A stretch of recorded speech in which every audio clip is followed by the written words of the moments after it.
أنا العبد الذي كسب الذنوب وصدته الأماني أن يتوب. بسم الله الرحمن الرحيم. Assalamualaikum warahmatullahi wabarakatuh. Innal hamdalillahi nahmaduhu wa nasta'inuhu wa nastaghfiruh wa nastahdi ilaihi wa na'udzu billahi min shururi anfusina wa min sayyiati a'malina. May yahdihillahu fala mudhillalah wa may yudlil fala hadiyalah. Asyhadu an la ilaha illallah wahdahu la syarikalah wa asyhadu anna Muhammadan abduhu wa rasuluhu la nabiyya wa la rasula ba'dah. Allahumma salli wa sallim wa barik ala nabiyyina Muhammadin sallallahu alaihi wasallam wa ala alihi wa ashabihi ajma'in, amma ba'du. Ikhwatal Islam rahimani wa rahimakumullah. Alhamdulillahirabbil alamin. Kita senantiasa selalu bersyukur kepada Allah Subhanahu wa taala, tentunya atas nikmat yang senantiasa terlimpah dalam kehidupan kita. Semoga senantiasa apa yang telah Allah titipkan sampai pada detik hari ini senantiasa mampu kita gunakan untuk menggapai ridhonya Allah Subhanahu wa taala. Salawat dan salam turun untuk Nabi kita Muhammad sallallahu alaihi wasallam, junjungan dan tauladan kita. Semoga senantiasa kita berikhtiar selalu untuk mengikuti apa yang telah beliau contohkan di dalam berislam ini, sebagaimana para sahabat radhiyallahu taala anhum mereka telah mengikutinya, sehingga sebab itu Allah Subhanahu wa taala meridhoi kehidupan mereka. Radhiyallahu anhum wa radha'an. Begitu oleh Allah catat titel tersebut dalam surat At-Taubah di ayat yang ke-100. Mudah-mudahan senantiasa kita termasuk bagian daripada bagian kelompok ini, senantiasa mengikuti Rasulullah SAW meski kita ditakdirkan dalam zaman yang berbeda, umat akhir zaman. Dan insya Allah senantiasa kita menjaga, saling mengingatkan diri kita dengan saudara kita yang lainnya agar tetap berjalan di atas rel kebenaran ini sampai maut menjemput kita insya Allah. Ma'asyiral muslimin rahimani wa rahimakumullah. Alhamdulillahirabbil alamin. Kita pada bulan ini masuk pada bulan Syawal. Tentunya setelah madrasah panjang Ramadan kita jalani bersama, berbagai macam kebaikan dan ketaatan telah kita lakukan di bulan penuh mulia dan penuh keberkahan itu. Tentunya kita menginginkan keberkahan Ramadan itu senantiasa terus berlanjut kita rasakan pada bulan-bulan yang berikutnya sampai Allah mentakdirkan itu detak jantung kita berhenti. Nah, bagaimana ikhtiar kita, bagaimana usaha kita agar senantiasa amal Ramadan yang begitu luar biasanya, begitu ringannya kita merasakan untuk memenuhi masjid-masjid Allah ini, begitu ringannya kita untuk membuka mata kita untuk membaca mushaf Al-Quran, untuk qiyamul lail, untuk sedekah, infak, dan tentunya amal-amal soleh yang sangat banyak. Tentunya ada beberapa hal yang harus sama-sama kita perhatikan. Apa rahasia daripada para salaf terdahulu, orang-orang soleh terdahulu, sehingga mereka senantiasa mampu menjaga istiqomah mereka dalam ketaatan kepada Allah Subhanahu wa taala. Yang pertama, jamaah berbahagia, kita akan belajar salah satu tafsir dari firman Allah Subhanahu wa taala dalam surah Al-Mu'minun di ayat yang ke-60. Allah Subhanahu wa taala menyebutkan dalam ayat ini, A'udzubillahi minasyaitonirrajim. Walladzina yu'tuna ma atau wa qulubuhum wajilatun annahum ila rabbihim raji'un. Dan mereka adalah orang-orang yang telah memberikan apa yang telah mereka miliki. Kalimat yu'tuna dalam ayat ini menggunakan fi'lul mudhari'. Sebuah kalau kita belajar bahasa Arab, salah satu faedah daripada fi'lul mudhari' menunjukkan sebuah aktivitas yang sedang berlangsung, sedang terjadi. Yang kedua menunjukkan aktivitas yang akan terjadi. Dan yang berikutnya adalah menunjukkan sebuah aktivitas yang terus berulang terjadi. Makna dalam ayat ini menunjukkan mereka memberikan sesuatu dari apa yang mereka miliki itu bukan sekali saja, tapi terus menerus mereka melakukan amal tersebut. Walladzina yu'tuna ma atau. wa qulubuhum wajilatun. Kalimat inilah yang harus kita garis bawahi, yang menjadikan kunci ternyata para salaf terdahulu, orang-orang soleh terdahulu senantiasa bisa mendawamkan amal ketaatan mereka kepada Allah Subhanahu wa taala. Tidak peduli di zaman apa mereka hidup, pada bulan apa mereka hidup, akan tetapi kita masih melihat bagaimana kesungguhan mereka dalam beribadah kepada Allah Subhanahu wa taala. Hati mereka, di dalam hati mereka setelah melakukan sebuah kebaikan dan ketaatan ada rasa takut. Dan inilah ternyata jamaah berbahagia kunci hadirnya rasa takut dalam diri seorang hamba setelah dia beramal. Ummul Mukminin Aisyah radhiyallahu anha, kalau kita membuka tafsir sebuah riwayat daripada Imam At-Tirmidzi, Syekhul Albani rahimahullah mengatakan riwayat ini adalah sahih. Ketika beliau menanyakan, ada penuh keheranan dalam diri Aisyah radhiyallahu anha ketika beliau mendapati bahwasanya orang-orang yang selepas beramal soleh tentunya jiwanya itu riang, gembira, bahagia. Tapi kenapa justru dalam ayat ini Allah menyebutkan orang yang selalu dan senantiasa melaksanakan kebaikan, setelah dia melaksanakan ketaatan justru dalam hatinya itu ada rasa takut. Sehingga beliau radhiyallahu anha menanyakan kepada Rasul sallallahu alaihi wasallam, "Ya Rasulullah, ahumul ladzina yashrabunal khamra wa yashriqun?" Apakah yang dimaksud di dalam ayat ini rasa khawatir itu ada dalam diri orang-orang yang telah melaksanakan dosa besar? Mereka mungkin bisa jadi habis minum khamr, mungkin mereka habis berzina, ya, sehingga mereka ada rasa khawatir ketika mereka meyakini akan kepastian pasti berjumpa dengan Allah Subhanahu wa taala, pasti mati, pasti akan dihisab, pasti akan dimintai pertanggungjawaban terhadap apa saja yang dilakukannya. Apakah rasa khawatir itu ada dalam diri orang seperti tadi yang dimaksud ayat ini?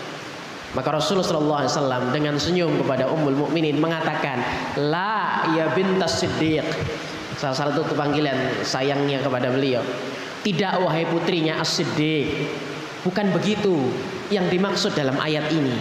Tapi justru mereka yang ada dalam ayat ini disebutkan humul ladzina yasumuna wa yusalluna wa yatasaddaqun.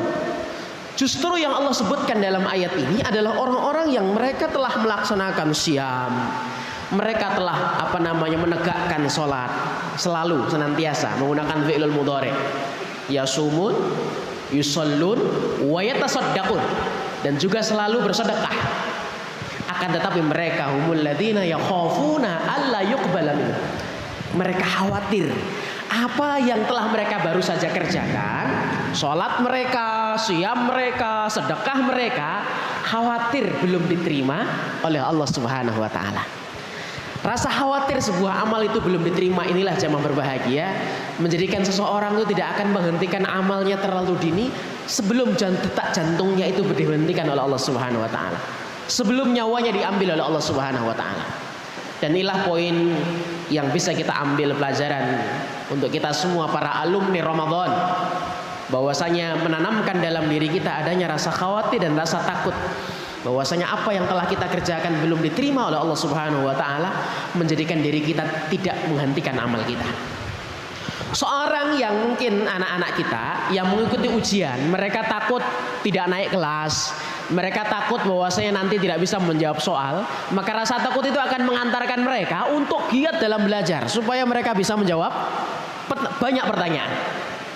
Rasa takut seseorang yang merasa bahwasanya sholat wajibnya belum sempurna. Kalau kita baca kitab Bulughul Maram dalam muqaddimah bab al-hasiyah khusyuk fi sholat, motivasi agar kita itu khusyuk di dalam sholat. Di situ Imam An-Nawawi rahimahullah, kemudian dijelaskan dalam syarahnya Syekh Utsaimin rahimahullah, ya, dalam kitab Tawdhihul Ahkam, syarah daripada kitab ini. Beliau menyebutkan bahwasanya syarah daripada kitab Bulughul Maram, di antara sekian banyak syarah, salah satunya adalah kitab Tawdhihul Ahkam. Beliau menjelaskan kenapa Rasul sallallahu alaihi wasallam itu senantiasa mengajarkan adanya sholat sunnah rawatib, qobliyah, ba'diyah, 12 rakaat yang senantiasa beliau tidak tinggalkan, senantiasa beliau lakukan. Karena kekhawatiran bahwasanya sholat kita yang 4 rakaat ini, sholat duhur, sholat subuh yang 2 rakaat, sholat maghrib yang 3 rakaat, belum jaminan bahwa sholat tersebut semuanya khusyuk mulai dari takbiratul ihram sampai kita salam. Untuk melengkapinya itulah kenapa Rasul mengajarkan kepada kita ada ibadah sunnah yang akan kita kerjakan dan semangat harus kita lakukan karena khawatir sholat kita itu belum sempurna. Ibadah juga demikian. Ada siam-siam sunnah yang disyariatkan, telah dicontohkan oleh Nabi kita Muhammad SAW. Ada siam Syawal, ada siam Senin Kamis, ada siam Daud, ada siam Ayyamul Bid. Siam-siam yang hadir dalam setiap bulan. Dan itu menjadi semangat bagi kita kaum muslimin untuk mendawamkan amalan sunnah ini karena khawatir bisa jadi Ramadan kita belum sempurna dilakukan, maksimal kita kerjakan, atau mungkin kebaikan yang Allah Subhanahu wa taala tetapkan belum sempurna. Kekhawatiran inilah akhirnya kita itu memicu untuk semangat senantiasa melaksanakan berbagai macam kebaikan dan ketaatan. Yang berikutnya jemaah berbahagia rahiman rahimakumullah, hal apa lagi yang menjadikan seorang itu tidak akan mudah berhenti melaksanakan amalnya? Kalau kita membaca banyak nasihat para salafus saleh, salah satunya adalah ketika kita membaca salah satu kitab namanya Al-Fawaid, Syekhul Islam Ibnu Taimiyah dalam kitab tersebut mengutip sebuah kalimat, ya, kanu yad'unallaha sittata asyhurin liyablughahum syahrul ramadan. Adalah menjadi sebuah kebiasaan para salafus saleh terdahulu. 6 bulan sebelum Ramadan itu mereka kenceng dan giat berdoa agar Allah itu mempertemukan mereka dengan bulan penuh kemuliaan tersebut. Itu 6 bulan, ya Allah, sampaikan kami kepada bulan yang penuh kemuliaan itu. Kami bisa beraksimal beramal di dalamnya. Kami bisa meraih dan meraup ampunan yang sangat banyak di dalamnya. Jamaah berbahagia rahiman rahimakumullah. Kemudian beliau melanjutkan, "Tsumma yad'unallaha sittata asyhurin." Setelah Ramadan berlalu, aktivitas mereka itu selalu pula disibukkan dengan doa. Tapi berbeda dengan doa yang tadi di awal. 6 bulan sebelum Ramadan mereka berdoa supaya ketemu dengan bulan yang penuh mulia. Tapi 6 bulan setelah Ramadan aktivitas yang mereka kerjakan apa? Yad'unallah ayyataqabbalahu minhum. Mereka berdoa, menyibukkan diri untuk berdoa supaya berharap amal Ramadan mereka diterima Allah Subhanahu wa taala. Ada satu ayat dalam surah Al-Baqarah di ayat 127. Jemaah sekalian bisa melihat nanti doa tadi. Al-Baqarah ayat 127, di situ ada satu potongan doa yang Allah Subhanahu wa taala ajarkan. Rabbana taqabbal minna innaka antas samiul alim. Rabbana taqabbal minna innaka antas samiul alim. Ya Allah, terima semua apa yang telah kami kerjakan ya Allah. Taqabbal minna. Minna itu maknanya sangat luas, ya. Minna itu semua apa saja yang kita kerjakan. Qul inna sholati wa nusuki wa mahyaya wa mamati, apa saja yang kita kerjakan, tapi syaratnya yang ikhlas. Lillahi rabbil alamin. Ya bisa jadi amal sholat kita, bisa jadi siam kita, bisa jadi haji dan umrah kita. Ya. Itu kita berdoa agar taqabbal minna. Apa saja yang kami telah kerjakan ya Allah terima ya Allah. Innaka antas samiul alim. 2 kalimat juga harus kita pahami dari ujung doa ini. Kenapa ini kita mengatakan innaka antas samiul alim? Dalam harapan kita supaya doa kita diterima. Karena ada daripada amal kita yang bisa jadi orang tidak mendengar beritanya. Ada amalan kita orang tidak mengetahui apa yang kita lakukan. Tapi ayat ini memberikan satu pelajaran kepada kita. Yang penting Allah itu melihat, yang penting Allah itu telah mendengar, dan pasti memastikan amal kita telah dicatat oleh Allah Subhanahu wa taala. Innaka antas samiul alim. Engkaulah yang Maha mendengar. Meskipun mungkin pengumumannya atau beritanya tidak didengar oleh banyak orang, yang penting saya telah beramal karena Allah. Alim, engkau yang penting Maha mengetahui ya Allah. Meski apa yang kami kerjakan itu mungkin sepi daripada keramaian manusia, sepi daripada sorotan kamera, sepi daripada pemberitaan dan sebagainya. Tapi kami telah beramal untukmu ya Allah. Engkau telah mendengarnya, engkau telah mengetahuinya, engkau telah memastikan mencatatnya. Rabbana taqabbal minna innaka antas samiul alim. Diamalkan. Ayat 127 kalau tidak salah dalam surat Al-Baqarah. Jamaah berbahagia rahimanur rahimakumullah. Jadi memaksimalkan doa senantiasa agar amal diterima itu juga menjadi kebiasaan para salaf terdahulu. Yang berikutnya, mereka orang-orang soleh terdahulu itu tidak merasa puas dengan apa yang telah mereka kerjakan, meski mungkin pujian manusia telah datang bertubi-tubi menghampirinya. Luar biasa amal sampean, luar biasa infak sedekah sampean, luar biasa ngaji sampean, luar biasa dan sebagainya. Mungkin telah banyak pujian datang, tapi seorang mukmin tidak akan merasa puas dengan apa yang telah ia kerjakan. Seorang yang telah merasa puas dengan apa yang dikerjakan, ini bisa jadi rentan, dia mudah sekali memberhentikan amalnya. Contoh, seorang habis umroh atau haji, dia telah mengkalkulasi amalannya. Ini ceritanya mudah ngitung amal. Jadi memahami kalimat hasibu anfusakum itu dengan menghitung amalnya, sehingga dia ketika merasa cukup, sudah kayaknya pulang haji dan umroh boleh lagi saya melaksanakan kemaksiatan. Habis pulang umroh, pulang haji, boleh lagi saya meninggalkan amal ini dan meninggalkan amal itu. Apa sebabnya? Apa alasannya? Bisa jadi lantaran merasa cukup, sudah pegang tiket surga. Tidak ada balasan haji mabrur kecuali balasannya adalah jannah, surga. Benar. Mengatakan saya sudah sholat sekian rakaat di Masjid Nabawi, kalikan 1000 kebaikan. Oh, banyak ternyata. Saya sudah sholat sekian rakaat di Masjidil Haram, kalikan 100.000 kebaikan. Hadisnya sahih. Kalau kita keluar pintu Masjid Nabawi ada jam sholat jam waktu sholat, itu di situ ada hadis yang berjalan tentang keutamaan bagaimana sholat di Masjid Nabawi dan Masjidil Haram. Tapi ketika seorang merasa cukup bahwasanya dengan amalan haji dan umrohnya, dengan amalan di tanah haram, atau mungkin amalan yang lainnya yang ia lakukan di tempat yang mulia itu, merasa cukup itu bisa membeli tiket surga. Maka rasa cukup inilah yang menjadikan seorang terkadang berhenti terlalu cepat dan mengakhiri amalnya, padahal tidak mengetahui malakul maut menjemputnya di mana, saat apa, dan di waktu kapan. Jangan berbahagia. Sesungguhnya jannah yang kita akan khalidina fiha, kekal kata Allah tinggal di dalamnya. Kenikmatan yang tidak ada nilainya di dunia ini. Mala ainun ra'at wala udhunun sami'at wala khatara fi qalbil basar. Sebuah kenikmatan yang tidak pernah dibayangkan oleh mata manusia, tidak pernah dilihat, tidak pernah didengar oleh manusia.